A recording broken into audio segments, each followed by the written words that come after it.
Si c'est qu'on l'a ramené au Cameroun, ça veut dire qu'il a quelque chose à nous donner. Et quand on le laisse travailler, 2 ans avant ils sont passés, c'était des gens qu'on ne connaissait pas, mais ils ont gagné par la suite. Bon, on doit seulement leur faire confiance et du bon avoir au Cameroun. On prend quelqu'un qui ne connaît aucun nom d'un joueur camerounais, on l'amène, on le débarque dans un panier comme ça, et on l'amène dans un panier à crabe, il ne sait même pas qui joue, qui est qui. Donc pour moi, c'est une erreur monumentale.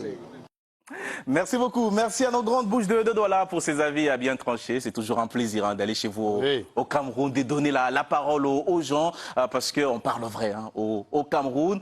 Avant de parler de cet imbroglio entre le ministère des Sports et la Fédération camerounaise de football, j'aimerais déjà vous entendre sur le profil même de l'entraîneur choisi, Marc Brice. Est-ce que vous avez été surpris quand vous avez entendu son nom?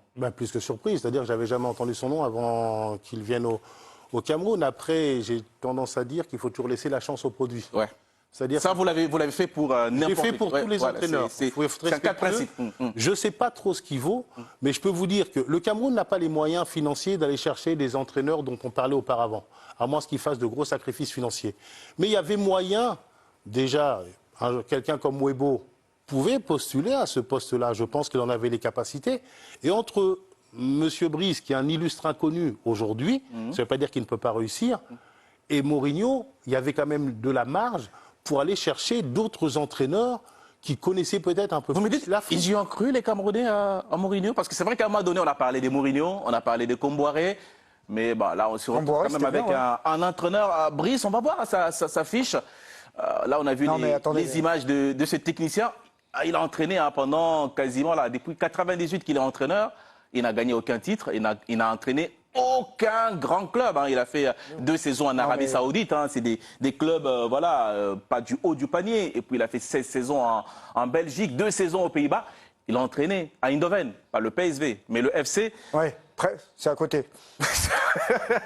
Mais qu'est-ce que vous pouvez dire par rapport à ce choix? C'est vrai que vous avez parlé du choix de technicien. Je me dis, c'est lui qui choisit. Il sait au moins pourquoi, sur quelle base il choisit tel technicien ou pas. Non, mais moi, c'est pas qui choisit déjà. J'aimerais avoir, non, c'est le ministre là qui a choisi. J'aimerais avoir, moi, le petit Samuel Lobé que je suis, savoir qui a choisi, c'est le ministre, mais sur quelle base juste un élément.